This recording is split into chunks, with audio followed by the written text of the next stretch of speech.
things. Like she said, I'm a dancer and I teach dance as well.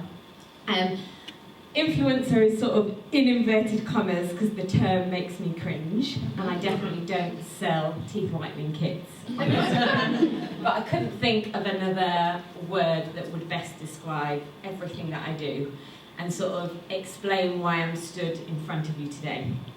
And I'm going to be talking about vulnerability and resilience. And I don't think I could talk to you about vulnerability without being vulnerable with you.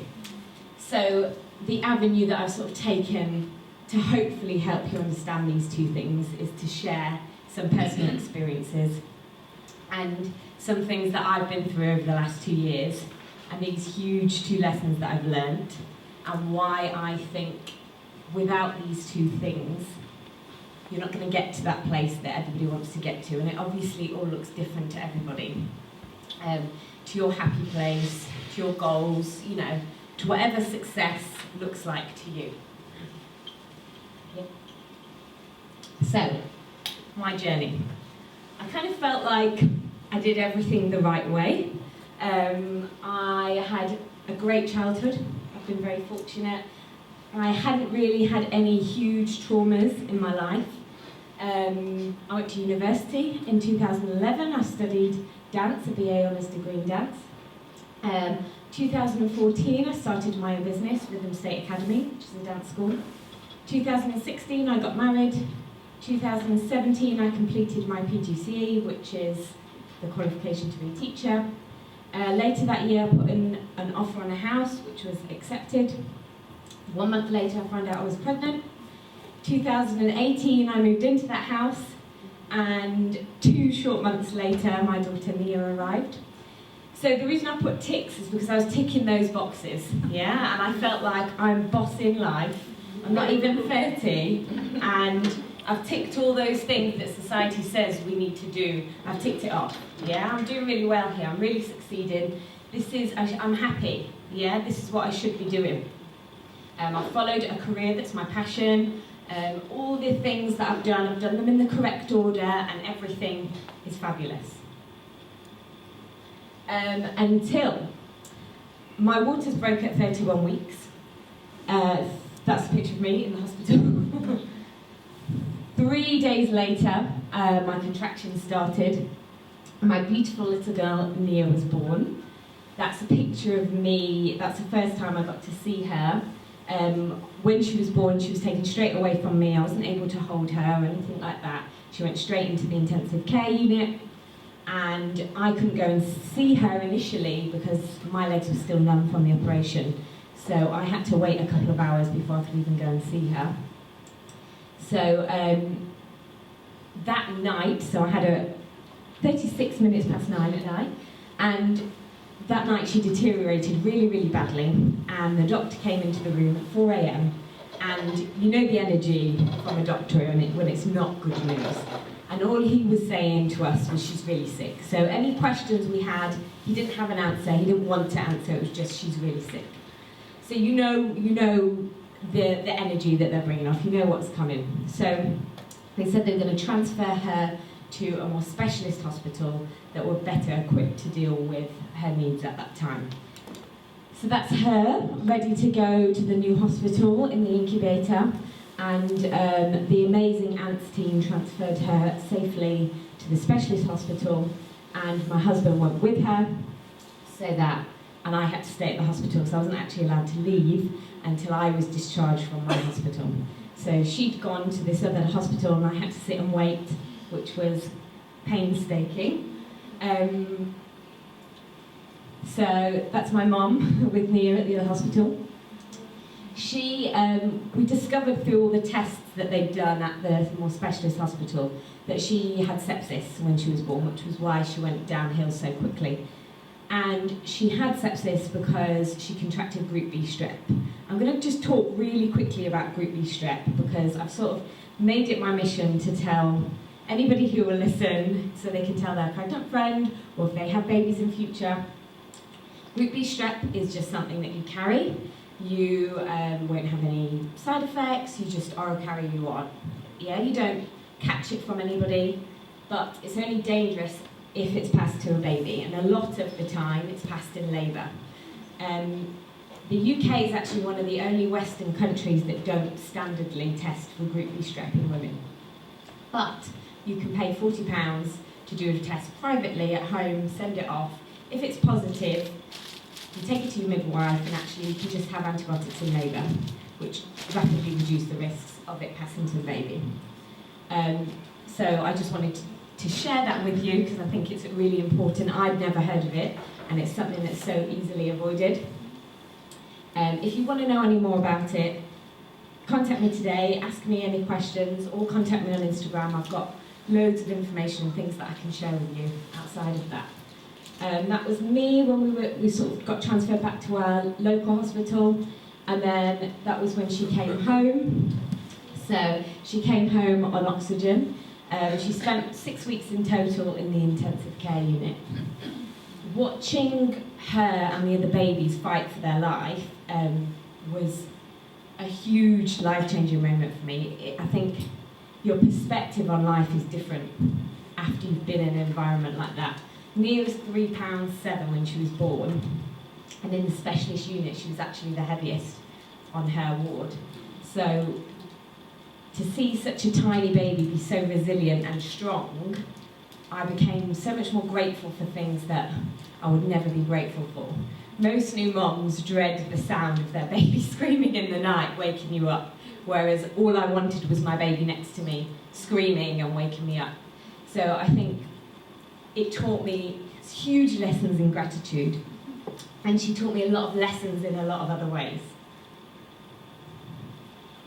So we came home, which was amazing, and the next year was a game changer for me. Obviously, a lot of people in this room will know what motherhood is like when you're a new mum. It's difficult. On top of that, I had all her additional medical needs, and the house that we bought, I was completely isolated. There wasn't that many people local to us that could sort of pop in and help, so I was feeling quite low. Everything was crumbling down. My marriage then broke down, and everything that I had built myself up on to this point, everything that I identified as myself was gone. I wasn't able to do my dance classes anymore, like I spoke earlier, because I didn't have any support to have Nia, so I couldn't go. I couldn't teach, and I didn't realise that actually so much of my self-esteem came from teaching and came from the things that I do rather than actually who I was. So it wasn't until this point where I wasn't able to do any of that that I had to sit with me. At the first time in my life, I had to sit with me without any distractions, without anything going on. And something that just kept playing over in my head was that there was no testimony without a test. And that's something that's just played over and over and over again.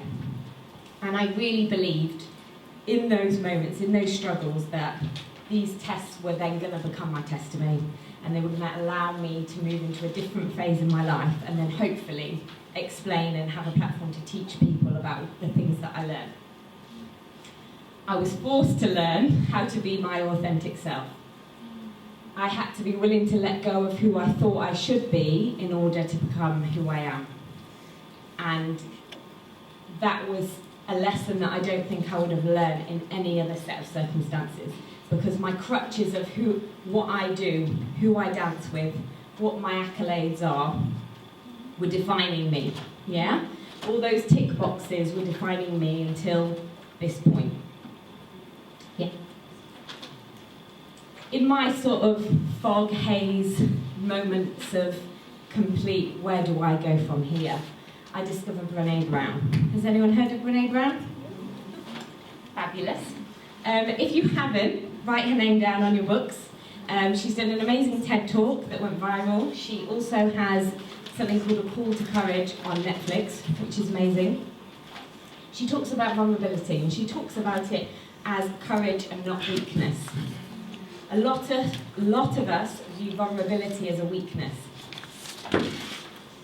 She interviewed lots of different people, including military men and different people from all sorts of walks of life, and nobody could name a time where someone was courageous without pairing it with someone being vulnerable. There's not one instance of courage that anybody could think of without it being, they had to be vulnerable to be courageous. What makes you vulnerable makes you beautiful. Shame is universal. Everybody has it. Nobody wants to talk about it. And the less you talk about it, the more you have it. Yeah? Blame, a way to discharge pain and discomfort. Now put compassion there, because for me this lesson allowed me to be compassionate with myself as well as others around me. When you have that understanding that if someone's offloading their pain on you and you understand where it's coming from, it allows you to let it go a bit more rather than snapping back or retaliating. And to believe that you are enough and to let yourself be seen. Now, I recently have my 2020, I don't know if it's a resolution, a goal, I'm not sure what you would call it, but it's to be fearless. So to evaluate every decision that I'm making and ask myself the question, am I not doing this out of fear? So my husband and I, before we broke up, had a YouTube channel that had just over 100,000 subscribers on. And when we broke up, everyone was bombarding, are you going to do a channel by yourself? And I was like, no. No, I'm not. I'm not going to do a channel by myself. And then I asked myself the question, why? And the question was because I was scared. I was scared of what all our subscribers would think. I was scared of what he would think. I was scared of, what if no one wants to watch and I don't get as many subscribers? And obviously, running parallel to what we did, I'm going to look like a right failure, yeah? So I've created that channel. I haven't uploaded any videos. My uploads are due to go on in February. And I'm really committing this year to saying, not yes to everything, but to evaluate if I'm saying no, why? And if it's out of fear, then it just needs to be a yes. I'm not going to have a conversation with you about it before I back out. I'm just going to say yes, and I'm going to do it. And then I'm going to see what materializes from me just being fearless and just going for it. So, could you press play on the video? So, resilience. How it works. There's so many lessons that I've learned from Nia, and resilience is definitely the number one. So this is her when she was trying to learn to walk, and I think it epitomizes life completely. You cannot be vulnerable and just expect the world to fall at your feet. Yeah, you're going to fail. The quicker you understand failure is compulsory, the easier you will get over it. Now, she stands up, falls back down, stands up, laughs at me, and she gets up and I actually capture her first steps. And the brilliant thing, which you'll see in a minute, I'll let her show you, because at the end it's just, it's life. She's up. She's going. And then she falls flat on her face at the end. And I think that is perfect. Because that's what happens. You get up, you fall down, you get up, you think, I'm bossing this. I'm taking my strides. And then, nope, you're not. And you fall flat on your face again. And I thought that was just a perfect way to illustrate it. And I just asked myself the question. That first time Nia fell on her bottom, if she hadn't got back up, she'd never walked, she'd never ran, she'd never skipped, never played, never done any of these amazing things. So if at your first hurdle you stay down, think how much you're going to be missing out on in life. And by just doing, you're probably going to get past and get to a much happier place. And what you'll find is with the criticism, this is another thing from Brené Brown, she talks about stepping into the arena. And what she says is that, if you can imagine like a gladiator's arena, the person in the arena is going to have the blood, the sweat, the tears, the pain, the mud. The audience are just sat there. If you're brave enough to step in the arena, then the only advice you need to be taking or criticism is from the person that stood in the arena with you, not the person in the seats at the back. Because it's the people in the seats that are going to be saying, casting their doubts on you and all their insecurities. But it is important to take feedback and criticism. and that needs to come from other people that are willing to step in the arena. So my Instagram name is Kicking It With Kates. So if you do want to slide into my DMs, feel welcome to. My YouTube channel is Kicking It With Kates as well. It's not searchable at the moment because the videos haven't gone up, but it will be launching soon. I hope you've taken something from what I've spoken about today. Thank you very much for listening, and thank you for having me. Thank you.